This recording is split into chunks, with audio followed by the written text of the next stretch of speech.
देखिए दोस्तों, फिर आज एक नया क्वेश्चन लेकर आए हैं जो कि कक्षा 11वीं से है और सांख्यिकी का क्वेश्चन है, जिसमें हमें माध्य के सापेक्ष माध्य विचलन निकालना होगा। तो हम इसके लिए सबसे पहले माध्य निकालेंगे और जो भी हमारे पास आंकड़े होंगे उस आंकड़ों को हम कुछ इस तरीके से टेबल में व्यवस्थित करते हैं जिसको हम xi मानते हैं, और इसी xi का हम समीशन निकालेंगे तो समीशन xi होगा। अच्छा, जो कि जो xi है यही xi फॉर्मूले में भी इस्तेमाल होता है, जो कि माध्य के फॉर्मूले में लेकर चलना होगा।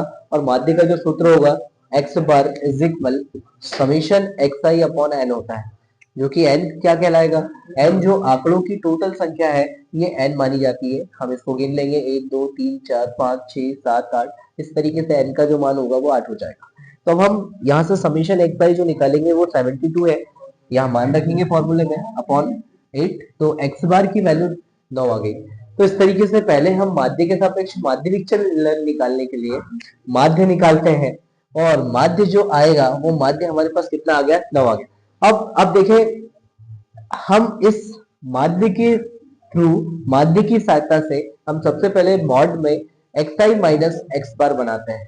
तो प्रत्येक मानों के लिए इस तरीके से लेकर चलेंगे। 7 माइनस 9 इज इक्वल -2 2 10 माइनस 9 कितना हो जाएगा 1, 12 माइनस 9 3।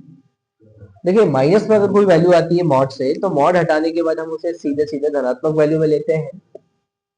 13 माइनस 9 4, 4 माइनस 9 कितना हो जाएगा -5, तो हम इसको क्या लिख देंगे 5, और 8 माइनस 9 1, 12 माइनस 9 3। तो इस तरीके से हमारे पास सारे आंकड़े आ जाएंगे। अब इन सारे आंकड़ों को हम क्या करते हैं, एक बार पहले जोड़ लेंगे। हमें यहाँ पर समीशन मॉड में xi माइनस x बार की आवश्यकता पड़ेगी।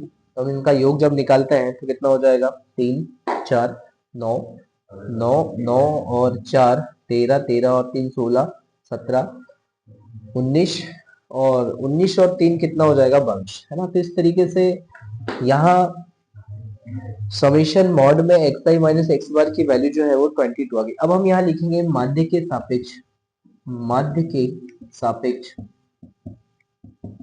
माध्य विचलन।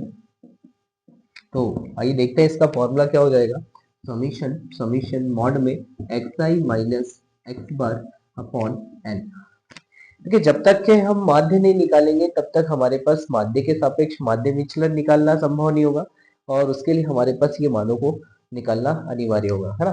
तो अब हमारे पास समीशन मॉड में xi माइनस x बार की वैल्यू है 22 अपॉन n की वैल्यू भी दी हुई है 8, और इसका हम भाग लगा देंगे, कितना हो जाएगा 8 दूनी 16, कितना बच जाएगा 6, फिर भाग देंगे, कितना हो जाएगा, जो भी समथिंग आंसर आएगा इसका दशमलव में हम निकाल लेंगे फटाफट भाग देकर। इसका लगभग जो आंसर है 2.75 आ जाएगा, जो कि किसको दर्शाता है, माध्य के सापेक्ष माध्य विचलन को दर्शाता है।